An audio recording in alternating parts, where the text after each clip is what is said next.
Hi friends, మీకు తెలుసా పల్లెటూరులోని పల్లె సందడంతా మన గోవుల్లోనే కనిపిస్తుంది. ఎందుకంటే కనుమ రోజు గోవుల పండగ కాబట్టి. సో మా గోవులు ఎలా ఉన్నాయో మీరు చూస్తారా? వచ్చేయండి చూద్దాం.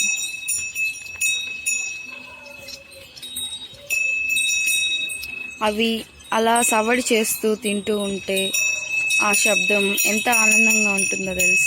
వాటికి మనకి రెండిటికిను. మా గోవులు చూసారా ఎంత కలర్ఫుల్గా ఉన్నాయో. గంట పెట్టి ఆ పైన పువ్వులు లాంటివి పెట్టి అవి శబ్దం చేస్తూ వింటున్నారా మీరు? ఎంత బాగున్నాయో. మీరు ఇలాగే చేసుకుంటారా? ఒకవేళ మీరు ఇలా చేసుకుంటారో నాకు కామెంట్ సెక్షన్లో షేర్ చేసుకోండి.